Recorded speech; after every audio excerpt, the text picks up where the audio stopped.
Hai semua, live di sini ya. Hari ni saya berada di Klims, di MyTech ni, di mana ada banyak kereta jenama terkemuka ada display di sini. Akan tetapi salah satu booth yang saya memang terkagum sangat, tidak lain tidak bukan adalah Xpeng. Kau dapat melihat di sini ya. Dalam Xpeng ni ada banyak-banyak kereta yang ada display di sini. Manakala kepada anda ya, jangan tak pernah tengok, anda patut dah datang melihat ini adalah kereta EV sedan daripada Xpeng P7 yang sememangnya cukup mewah, cukup sporty.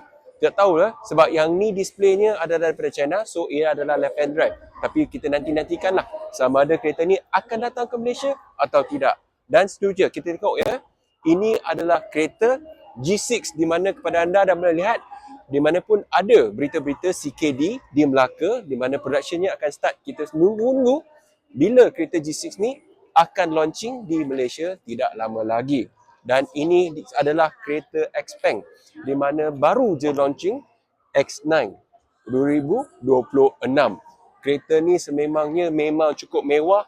Salah satu benda yang dapat lihat di sini adalah soft closingnya.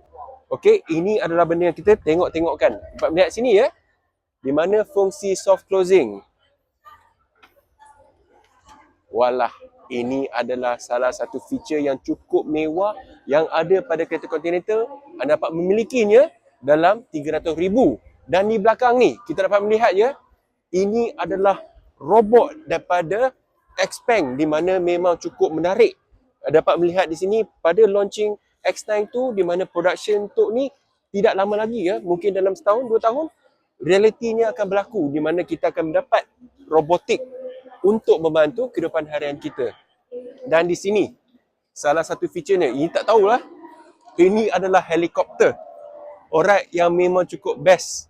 Tak tahu, katakan ada peluang untuk kita nak mencuba ya, menaiki ni memang cukup best lah. Ini memangnya salah satu produk yang cukup kualiti, cukup mewah di booth Xpeng ni. Kalau katakan anda ya, berminat ataupun melihat secara langsungnya, anda patut datang ke Klims di mana akan sampai hari ini, sampailah hari Ahad.